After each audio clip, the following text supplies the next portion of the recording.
Assalamu alaykum İstiqlal televiziyasining aziz ko'ruvchilar. Sog'lom hayot programmasining yangi sonini ko'rishinglarni qizg'in qarshi olamiz. Men program riyosatchisi Subinur Ömerjan. Hürmetli ko'ruvchilar, bu son programmamizda Ankara Yildirim Beyazıt Üniversitesi o'qituvchisi dotsent doktor Nametjan Mehmet muallim bilan yoz faslida ko'p uchraydigan kasalliklar va ularning oldini olish haqida suhbatda bo'lamiz. Nametjan muallim, programmamizga xush keldiniz. Assalomu alaykum, xush bo'ldim, rahmat. Aleyküm assalom. Nametjan muallim, oldi bilan qimmatli vaqtingizni chiqarib programmamizga qatnashib berganligingiz uchun ko'pdan-ko'p rahmat aytamiz. Sizlarga rahmat. Unda bo'lsa, biz programmamizni yoz faslida ko'p uchraydigan kasalliklar qaysi degan savolimiz bilan boshlaylik. Bo'ldi. Yani yoz faslim kelib qoldi hozir. Yoz fasli kelish bilan baravar eng muhim narsa mushavarning issiqlik sababidan nurg'ulg'an kasalliklarniki kelib chiqishi tabiiy ahvol. Yani bu yoz faslidagi ko'pincha ko'rilgan kasalliklarning birisi shu quyosh nurining kuchli bo'lishi sababini kelib chiqqan kasalliklar. Biri shu teriga munosabatlik. Ikkinchisi shu biz xalq tilida atiladigan, bilinadigan issiq o'tib ketish deganimiz. Undan boshqa kichik bolalarda ko'p ko'rilgan ish surish, qizitish. Undan keyin shu cho'nglarda yuz beradigan ahvollar bo'ldi. Undagi yemekliklarni zaharli qilish ahvoli shu yoz faslida ko'proq yuz berdi. Undan boshqa shu yoz faslida, ya'ni yoz fasliga munosabatlik ro'y tushkunlik deb ataladigan ba'zi shu ro'yga munosabatlik kasalliklar bor. Albatta kasalliklarning hammasi faqat yoz faslida emas, boshqa faslda yuz beradi. Lekin yoz faslida kelgan vaqtda ko'proq yuz berganligi uchun buni yoz fasli kasalliklar deb ataladi. Undan keyin shu yoz faslida ba'zan qarindoshlar ko'rinishi mumkin, zukom bo'lib qilish. Mesela yaz vaqtida zukom bo'lib qolgan vaqtida saqishmi, qish vaqtida qolgan hatto ba'zi uzrib ahvollar bo'ldi. Mushkul kasalliklar. Undan keyin kichik bolalardagi ko'z og'rish kasalliklar ko'p yuz berdi. Yani bularning hammasi yoz vaqtida ko'p ko'rilganlik uchun yoz fasli kasallik deb ataladi. Yana eslatib qo'yish tegishli muhim nuqta birisi bu deganlik faqat bu kasalliklar yozda yuz berdi, boshqa fasli yuz berdi deganlik emas. Shundoq. Muallim, undaq bo'lsa, siz hozir deb o'tgan kasalliklarning ichidagi bayam dedingiz, quyosh nuri, ya'ni oftobninki ta'siridan mush oftobga munosabatli bo'lgan kasallarni ko'p ko'rildi deb. Mushu kasallarni bir qisqacha deb bergan bo'lsangiz. Buldanda shu oftobninki kuchli bo'lishi sababidan nurg'ulg'an kasalliklar yuz berdi, ammo buningki eng ko'p uchragan kasalliklarning birisi shu teriga munosabatlik. Bu teriga munosabatli vaqtimiz deganda shu bo'lib soat 10 dan keyin yoki 11 bilan 4 orasida kun nurininki kuchli nisbatan boshqa vaqtga qaraganda kuchli bo'ldi. Bu vaqtda shu oftobda ya quyosh nurining ostida vaqt ko'proq o'tkazgan vaqtimizda shu terininki qizarib ketish, hatto davo qilish degan ahvollar yuz berdi. Undan keyin yoz vaqtida ba'zan qarindoshlar sayohat rayoni bo'lib, dengizga, undan keyin suzish ko'lchaklarga borgan ahvollar bo'ldi. Shu xalqlardagi eng ko'p uchraydigan xatoliklardan birisi dengiz bo'yiga borgan joyda shu qoq tushdi. Shu 12-1-2 orasida dengiz tushirgan ahvollar bu amaliyotda xato. Chunki bu kunniki tiklashga vaqt bo'lgandan keyin shu ultra binafsha nurniki eng kuchli vaqti bu teri eng ziyon ko'rsatadi. Bunda ahvolda shu teriniki kuyib ketish, teriniki to'kilishi, undan keyin hatto teri suzilib qolishdek ahvollar yuz berdi. Shunlashqam shu sayohat rayoni bo'lgan qarindoshlarniki buni alohida diqqat qilish kerak. Undan keyin sirt ishlarning qarindoshlari bo'ldi, majbur. Ishi oftobning ostida bo'lgan. Bunday ahvolda shu teriniki ziyon uchrashi intayin ko'p bo'ldi. Buni oldini chiqda mumkin bo'lsa shu oftobdan saqlanish maylari bor. Onu ishiltish cho'ng kichik har ayol demasdan. Undan keyin shu oftobdan saqlangan shepka yoki shlyaplar bor. Buni ishiltish orqali buni oldini olish mumkin. Undan boshqa yana bir ko'p uchraydigan shu oftob deb deydigan xalq tilida bilinadigan kasalliklarning birisi. Bundan shu bizda yana bir shu uyg'urlarning ichida xatolikdan birisi, bularning cho'nglar pek ig'ir. Suv ichsa xapalaydigan, bizim ichki vaqtimizda suv ichsa cho'nglar xapalaydi. Yegan narsaning tayini yo'q, chiq suv ichsan deb. Suvni chiqishni xohlamaymiz. Amaliyotda choy ichsin bo'ldi deb. Choy ichsin bo'ldi, choyning suvi yo'q, lekin suv o'rnini o'ynamaydi. Shunlashqam shu yoz vaqtida suvni ko'p iste'mol qilishni unutmaslik kerak. Yani şu aptap ötepisi köpinç sebepten birisi şu aptapta kunni tiklashgan vaqtida ko'pincha vaqtni shu sirtib o'tkazish sababini ko'p bo'ldi. Ondan keyin yoz vaqtida o'sha ishtah kesildi ahvollar bo'ldi. Shu vaqtda tomoq yemaslik sababidan issiqda vaqtni o'tkazsa, ish so'radigan, ondan keyin qusadigan, hatto aylanib qoladigan ahvollar yuz berdi. Shunga bularni hammasini oldini olish uchun shu mumkin qadar suvni ko'p iste'mol qilish, sirtqa chiqqan vaqtda kun nurida saqlangan maylarni ishlatish, shapka yoki shlaplarni ishlatishga diqqat qilsak, bu kasallikdan oldini olish mumkin. Uniki dengiz bo'g'on qarindoshlar mumkin qadar 11 va 4 orasida dengizga kirmaslik, uniki 4dan keyin yoki 11dan burungi vaqtda kirsa, har holda quyosh nuriniki kuchlik yo'liq bo'lish nisbati bizga tuvan bo'ldi. Biroz bexatar bo'ldi. Köptün köp rahmet. Yana birisi bizde yaz faslida balalarning ish surish va qizib qelish ko'p uchraydi. Buni yaz faslida qanday oldini ola olamiz? Shunda kichik bolalarni eng ko'p yuz beradigan kasalliklarni shu ish surish, ish surish har xil sabablardan bo'ldi. Buning birisi shu yegan yemekliklardan bo'lishi mumkin. Chunki ikkinchisi shu yuqumli kasalliklar, infeksiondan bo'ldi. Yegan yemekliklarda shu yoz vaqtida ba'zan bolalar kontrolsiz oldiga kelgan yeydigan, sirtdan yeydigan. Ondan keyin ba'zan tomoqlar, yemekliklar vaqt o'tib ketgan bo'lsa, bu ish surish ta'sir ko'rsatadi. Ondan keyin shu mayna suvni ichib qoldigan. Ba'zan shu suzish ko'lchaklarniki tozalik pokiz bo'lmaydi. Bunday ahvollarda shu suv suzgan vaqtda bilmay suvni yutib oldigan ahvol tabiiy. Bunday bo'lgandan keyin shu ish surishga sabab bo'ldi. Hatto ba'zan ko'lchaklarda xlorni bek chiqishdi. Xlorni chiqishlayotgan bo'lsa, bu shu suv yutib olish sababidan, ya'ni ish surish sabab bo'ldi. Shunlashqa buning oldini olishda eng muhim narsa shu yemek bek diqqat qilish kerak. Undan keyin shu tozalik bek diqqat qilish kerak. Bularmi kichik bolalarda sirtida o'ynab to'plarda undan shu bolalarniki o'ynaydigan barchalarda hamma narsani tutib o'ynaydi. Tutib o'ynagandan keyin qo'lini yumaylam, qo'lini og'ziga soladigan, ko'zini ulaydigan bunday ahvollar bo'ldi. Bumi eng muhim sabablardan birisi shu.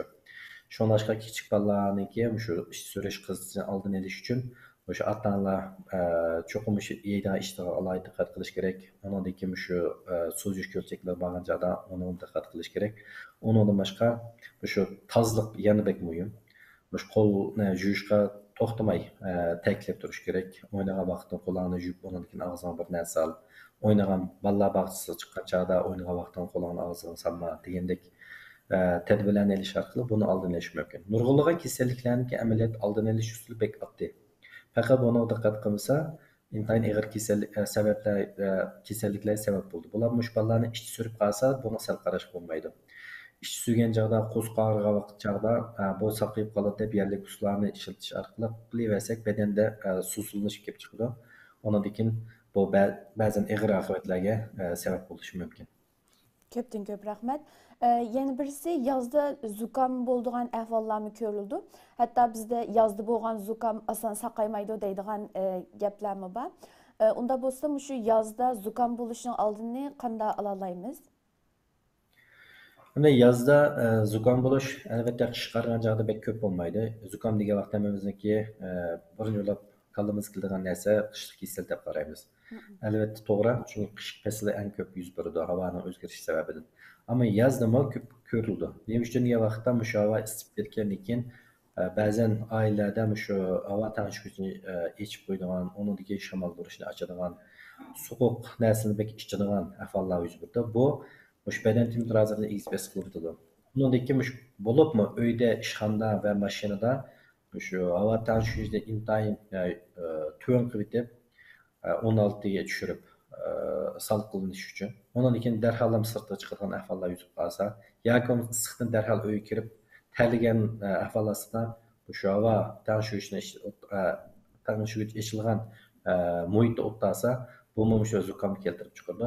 Shunlashqa hamda buningki oldini olish uchun yana shu issiq sovuqniki darhol o'tishga diqqat qilish kerak. Masalan, uy kirgan vaqtda men isib ketdim deb darhol havo tanishuvini ochmasdan avval bir bo'lsa yuyinib o'tib, undan keyin biraz sal qilgandan keyin echib, uniki 16 emasda, buni muvofiq bo'lsa shu 18, 19, 20 atrofida tashib ichish kerak. Shamoldirish ham shundoq. Shamoldirishni sirtdan chegin chaqlam, hatto ba'zan qarindoshlar shamoldirish ichib qo'yib oldida turdi. Bektalib ketdim, biroz salqinlay deb. Bu xato usullarning biri. Buni nima oldi bilan sirtdan chirib tanlagan bo'lsak, cho'qim yuvib o'tish kerak. Yuvingan chog'da faqat badan temperaturamizni biroz tushirib, unda o'zimizni salqinlaymiz. Ondan keyin havo tashqishni saqlaydi yoki shamollashni saqlaydi. Albatta bunday vaqtda shu suv ichishni yana diqqat qilish kerak, ko'p suv iste'mol qilish kerak, suyuqlik narsani chiqish kerak, meva suvi degan o'xshash. Buni to'g'ri iste'mol qilsak, albatta zukam bo'lishni oldini olish tamoman mumkin. Yaz faslida ko'p ko'rilgan yana bir masala hasharotlarningki odamlarni chekib elishi. Bu nihoyatda ba'zi odamlarni bek bearam qilgan bir masala. Sizningcha shu hasharotlar chekib olgandan keyin kelib chiqadigan kasalliklar bormi? Buning oldini qanday ola olamiz? Shunday yozda 4 fasl var davlatlariki eng cho'ng masalalardan birisi shu. Masalan, tropikal davlatlarda asosan yozuvganlik uchun ular o'sha hasharotlarni qanday qo'rinishini biladi, lekin biz buni bek diqqat qilmaymiz. Ammo buni sal qarash qolmaydi. Eng ko'p uchraydigan shu pashini chiqib olishi.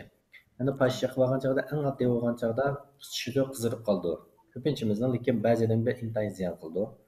U yer qizirib ketadigan, keyin yarab ketadigan ahvollar bo'ldi. Odam qarta o'xshash olmaydi. Undan boshqa shu kichik bolalarniki chimliqda o'ynaydigan ahvollar chiq yozilgan chog'da vaqtida shu chimliqda bo'lgan ba'zi nashariyatlarni chiqish sababidan ba'zan tegir kasalliklarga ham sabab bo'ldi. Bundan ig'ir bo'lgani shu Afrikada, undan keyin Sharq Janubiy Osiyoda eng ig'ir kasalliklarimiz bezgak kasali, malariya deymiz. Bu kasalliklar shu har yili bo'lam Afrika nurg'ulg'i odamniki o'lib ketish sabab bo'lgan kasallik. Hozirgacha pishirib qilmoq bek ta'sir qildi. Buni yuqumlashga yana shu pash sababli bo'ldi. O'sha tishi pashi chekilish orqali kasallikni yuqtiradi. Shunlashqa bu kasalliklarga yana sal qarash qilmaydi. Turkiyada bu kasallik yo'q, ammo yo'q deb buni sal qarasak ba'zi kasalliklarning yo'q bo'lishi sabab bo'lishi mumkin. Hatto bu program balkim faqat mush Turkiyada yashagan qarindoshlarimiz, ba'zan davlatda yashagan qarindoshlarimiz bor. Masalan, Afrikada ba'zan qarindoshlarimiz bor. Endi bular alohida diqqat qilish kerak. Endi bu hasharotlar chaqib olgan chog'da bu chaqibdi deb cho'nglar tukurib bilan o'tkazib ahvollarimiz. Agar qisirib, agar u yer suv yig'ilib, ishib ahvol bo'lib qolsa, buni sal qaramasdan darhol doktorxonaga borish kerak. Hatto ba'zan ahvolda shu pasha yoki boshqa hasharot chaqib olgan chog'da ko'ngillashadigan, qusadigan, qo'zg'aradigan ish bo'lib qolsa, buni darhol doktorxonaga olib borish kerak. Bo'lmay qolib qolsa, ba'zan ig'ir kasalliklarga sabab bo'ldi. Undan keyin buning oldini olishning usuli shu Afrikada bayaman deb o'tib ketgan nurg'ulg'an odamlar jini zamlayotgan shu kasalliklarni oldini olishda qo'llanilgan usul yana o'xshash. Shu to'n ishiltish, derizlarga to'n taqash. Hamda Afrikada derizalarni to'n taqmaydi, hatto yotadigan karvatlarning ustiga butunlay shu to'n bekitib, shuning ichida uxlashni tavsiya qiladi. Ba'zan iqtisod bunga yetishmaslik sababidan, chunki har yil doim bo'lgan ahvol bo'lganligi uchun xalqaro insoniy tashkilotlar va yordam tashkilotlar, jamiyatlar va bular doimiy yordam beradi. Bu yordam qilish orqali shu pashniki chek qilish orqali shu kasalliklarni yuqtirib qolmasin deb. Shunlashqa shu Turkiyada yashagan yo boshqa yerda yashagan qarindoshlarimiz bo'lsin, shu hasharotni saqlash uchun mumkin bo'lsa shu yozda albatta derizni ochmay o'tag'ilmay ko'pincha vaqtda shu derizlarga to'n bekitish eng yaxshi usul. Undan keyin agar yuqum chaqib olgan bo'lib qolsa, bayaman degandek, buni sal qaramasdan shu ahvol qarab turib, albatta qizirib darhol saqaysa, ko'pincha saqayib ketadi o'zligidan, lekin saqaymay bir necha kun so'zlab ketib qolsa, doktorxonaga berib, uniki kerakli dorisini yoki bo'lmasa yog'laydigan shu yog'lar bor, buni elish kerak. Köpten köp rahmet. Bayam siz dep ötken yazda köp görülgen keseliklerinin içindeki yeni birisi yemeklikten zehirleniş. Bu yerde yemeklikten zehirleniş dediğimiz hem de yazda ısıkta uzun turup kalgan yiyiş tamaklarını yiyiş bolamdı ya ki başka xil keselikler bolamdı. Bunda ahvalda qanday qilish kerak? Shunda bu hamma yerda o'xshash dunyodagi yoz vaqtida yemeklikdan zaharlanish boshqa faslga qaraganda bek avjab ketadi. Bunun asosiy sababi shu ba'zan yemekliklarniki vaqt o'tib ketish. Chunki yoz vaqtida o'ng'ay buzilib qoldi yemekliklar yoki ham moddalar shundoq. Biz sirtda tomoq yegan vaqtda ba'zan oshxonalar agar ishonchli bo'lmay qolib qolsa, shunda buzilib qolgan narsani ishlatib tomoq qilgan bo'lishi mumkin. Yoki buzilib qolgan narsa bo'lishi mumkin. Biz uni bilmay iste'mol qilsak, u darhol ta'sir ko'rsatib, birinchi bo'lib ish suradigan, qo'lsaq og'ritadigan, ko'ngil ilishadigan ahvollar yuz berdi. Hatto ba'zan shu yemeklikdan zaharlab qolsa, vaqtida davolanmay qolib qolsa, o'lib ketish sababi bo'ldi. Shunlashqa shu masalan yemeklikdan zaharlab qilishni oldini uchun oldi bilan shu uydan boshlash kerak. Uyda agar hozirgi asosan hamma uyda to'nglat qilib, lekin to'nglat bo'lgan havosidami bilmay unutib qilib kechda oshxonada yoki balkonda o'tib qolgan tomoqlar bo'lib qolib qolsa, bunga diqqat qilmasak kichik bola yeb solsa zaharlab qilish ehtimoli cho'ng. Chunki yoz vaqtida ko'pincha kechda bo'lsin, kunduz bo'lsin bir qancha saat sirtda qolib qolgan bo'lsa, ba'zi yemeklar darhol buzilib qoldi. Undan keyin shu sirtda tomoq yeyishga alohida diqqat qilish kerak. Agar sirtdan tomoq yeyish to'g'ri kelib qolsa, shu ishonchlik o'zimiz biladigan oshxonalarni yeyishimiz kerak. Bu oshxonalar ko'pinchisi shu cho'ng odamjiq yerdagi oshxonalar buni bek diqqat qilmaydi. Chunki ularniki xaridori muhim xaridor emas. Doim shu bozorga kirib chiqqan insonlar bo'lganligi uchun bular buni foydalanib deydigan yemekliklarni setish ehtimoli cho'ng. Undan keyin ko'chalarda sotadigan tomoqlar bor, arolarda so'rab sotadigan. Yoz vaqtida mumkin qadar bunday tomoqlarni yemaslik kerak. Chunki u odamlarni bugun bu yerda bo'lsa, boshqa yerda setish mumkin, uni topmoqqa tez to'xtaydi. Ham zaten zaharlab bo'lgandan keyin uni tepishning bek cho'ng ahamiyati bo'lmaydi. Shunlashqa yemek-ichmakka shu alohida diqqat qilish kerak. Sirtdan tomoq yeydigan bo'lib qolsa, o'zimiz biladigan ishonchli oshxonalardan yeyish kerak. Undan keyin shu go'sht, ba'zan shu yemek-ichmak o'xshashgan narsalarni og'a vaqtimi uni bek diqqat qilish kerak. Ba'zan do'konlarda buni degan xabarlarda chiqib turadi. Turkiyada bu xabarlar ko'p chiqadi. Vaqt o'tib ketgan sutni sotadigan, vaqt o'tib ketgan yemekliklarni sotadigan ahvollar bor. Shunlashqa biz buni odatlanishimiz kerak. Har qanday narsa og'a vaqtimizda shu o'tiklik vaqtni qarash kerak. Buni yemeklikning vaqti o'tdimi, o'tmadimi? O'tmagan bo'lsa, iste'mol qilsak, o'tib qolsa buni olmasligimiz kerak. Hatto biz biladigan xil cho'ng davlat markalar Turkiyada o'tgan yil chiqib bo'ldi bu voqea. Vaqt o'tib ketgan mush yemekliklarni sotdi. Tutilgandan keyin nurg'un jazo edi, lekin bu cho'ng hammadan biladigan davlat markalarni buni qilayotgan bo'lsa, böyle kichik mahalladagi baqqollar, kichik marketlar buni qilish ehtimoli intayin cho'ng. Shunlashqa shu masalan Istanbulda Safako'ydagi qarindoshlarimiz ko'pincha mahallada baqqollar bor. Shu baqqollarda shunday yeydigan ishlarni olgan chog'da agar vaqti bo'lib qolsa uni qarash kerak. Ba'zi narsalarni vaqti parchalab kesib berdi. Mümkün bo'lsa mush parchalab kesib berdigan vaqt yezilgan narsani cho'qim iste'mol qilmaslik kerak. Endi zaharlab qolgan qanday qilamiz degan vaqtda zaharlab qolgan bo'lsa, buni hech qanday sal qaramasdan darhol doktorxonaga berish kerak. Chunki buni oqibati qanday bo'lishi hech kim taxmin qila olmaydi. Agar vaqtida kontrol qilmay qolib qolsak, bayaman degandek, eng oddiy bo'lganda ishchi suradigan hatto bir qancha kun doktorxonaga yetgan ahvollar bo'lsa-mu, ba'zi vaqtda o'tib ketishga sabab bo'lgan ahvollar yuz berdi. Undan keyin bayaq deyishni unutib qoldim, shu ko'z kasalliklarmi, shu yozda yuz bergan kasalliklarniki biri, boshqa vaqtlarning ko'p yuz berdi. Buni ko'pinchisi shu yoz vaqtida bolalarniki sirtda ko'p o'ynashi, kichik bolalarda chiqaroq yuz berdi. Undan keyin suvsiz ko'lchaklarga berishi, dengizga suv kirish. Buning sababi shu.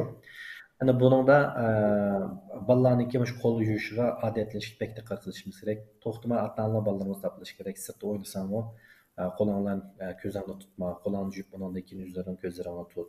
Tomoq yegancha qo'lingni yuvgin degan o'xshash. Masalan, ko'lchak olgan vaqtda ko'lchak agar Pokistonda olmagan ko'lchak bo'lib qolsa, o bakteriyaniki sababini ko'zni qizirib qilishi, yasharon qilib qilishi, undaki uxlaganda atdeganda ko'zni chapoq qilib ketish ahvollari yuz berdi. Buni ko'pincha boshqa pokiz olmaslik sababidan yoki pokiz olmagan suvga tushish sababidan, hatto dengizga tushgandan keyin ko'zga suv kirib ketishi, qum kirib ketish ahvolida yuz berdi. Shunlashqa shu suv tushgan vaqtida bolalarni ko'pincha hozir suzish ko'zoynak bor. Mümkün bo'lsa suzish ko'zoynak taqib turib suzish kerak. Dengiz bo'lsin, suzish ko'lchakda bo'lsin. Undan keyin ko'lchakdan chiqqandan keyin men suvdan chiqdim deb jugurib chiqib ketmasdan, cho'qim har qanday ko'lchakning yanida pokiz suv bor. Munchilar bor. Aş pakız suda bir juyun ötüş kerak. Çünkü kölçekdeki sudaki pakızlıkında hiç kim taxmin qilolmaydi. Tozalama bo'lishimi.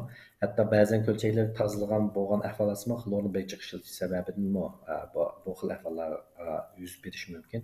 Uniki dengizda albatta hech kim dengizniki suyini qanday bo'lishini kontrol qilmaydi. Chunki intayin keng cho'ng bir yer. Ammo dengiz sahiliga borgan insonlarning soni intayin ko'p. Şunlar bu sebepten ba'zan shu yuqumli kasalliklarniki yuqib qilish ehtimoli cho'ng. Shu buningga alohida diqqat qilishimiz kerak yoz faslida. Köptün köp rahmet. Bayam siz dep ötken yaz faslida köp uçraydigan kasalliklarning ichida yana birisi bizning ruhiy kayfiyatimiz bilan münasebetlik bo'lgan tushkunlik kesilini deb o'tdingiz. Endi bu yaz faslidagi tushkunlik kesili qandaq bo'ladi? Buning oldini qandaq shaklda ola olamiz? Mushun deb bergan bo'lsangiz. Bu har faslda bir xil kasallik bor, tushkunlik kasalligi bor. Endi yozda mana shunday. Ham keng uchramasimi ba'zan insonlarda uchraydi bu kasalliklar. Bu yoz fasliga tushkunlik mushavaniki isbes bo'lib bek isbit sababidan ba'zaniki shu sirtga chiqmay doim uyda o'tirib olish sababidan bo'lishi mumkin. Undan keyin ba'zanlarniki mushavaniki isbes bo'lishi, kunduz kechining ovoziniki isbes farq sababidan bo'ladi. Bunun nurgulgan sebepleri var. Mesela şu Adana'da, Türkiye'de yaşayan kalendaşlar biliyor. Adana bekgrek ısık buldu şerh taraf. Hatta şu sıkıcılımay bazı adamlar şu koya çıkartıp durup ok atkan ahvallarına uçuraydı ki. Yani bulama bir normallik. Avayıp gelse koya çıkartıp ok atsa okunu koya değmedi onu şu olan buldu. Lakin şu kalır ki bir normallik sebebini aşını kılınan ahvallar buldu. Şimdi bunun da şu keyfiyatın bozulması sebebinden nim yüz berdi. İştahsızlık çıkdı. Tamak yeyişini xalamaydı. Onun da keyin sirtga chiqishini xalamaydı. Herkeslik kelib chiqadi. Şu sebepten şu keyfiyatın texmo qalam qolishga sebep oldu. Albatta buni ko'pinchisi vaqtlik bo'ldi. Buni agar o'zi yaxshi kontrol qilsa yoki keyfiyatning buzilgan his qilgan vaqtlar masalan doimo uyda o'tirgan bo'lib qolsa, issiqda mesela akşamlar pes chiqib, pes tushib, azroq menib yoki boshqa faoliyatlardan shug'ullansa ya kayfiyat tashilib qoladi. Yo'q men sirtga chiqmayman, issiqkan, kunduzim issiqkan, kechada issiqkan, men uyda o'tiraveraman deb atigi kechgacha telefon yoki televizor qaraversa bu kayfiyat chiqdi ta'sir ko'rsatadi. Endi agar bu ba'zi hatto ba'zan ig'ilishib qoladigan ahvollar bo'ladi, ba'zidan bek ig'ilishib ketadi. Ig'ilishib qolib qolsa, buni meni sal qaramasdan shu psixologlarga berib ko'rinish kerak. Hatto bek ig'ilishib qolsa, ro'y kesili doktorga burtib u yerdan kerakli davolashni yoki dorilarni yeyish kerak. Shunlashqa bu bek ko'rilgan narsa bo'lmasa, lekin ba'zan insonlar nisbatan ahvollar. Shunlar buni alohida diqqat qilsak bo'ldi. Ammo ro'y kasallik shu psixik masalalarni tanishda buni o'xshash havolasida o'zi biroz diqqat qilsalar, o'rinliq qilmasalar, buni asosan oldini olish va kontrol qilish tamamen mumkin bo'lgan ishlar. Nametcan muallim, qimmatli fikrlarınız için köptün köp rahmet eytimiz. Aziz görürmenler, Sağlam Hayat programımızın bu sani vaqt münasebeti bilen müşahede ahırlaştı. Eğer temimizge münasebetlik sualınlar bolsa, İnkas rayonuga sualını kaldırıp koysanlar, Nametcan muallim vaqt çıkanda çokum tepsili cevaplaydıgan boldu. Ondaq bolsa, kiler heplik programımızda görüşkice aman bolunla, Allah'a emanet.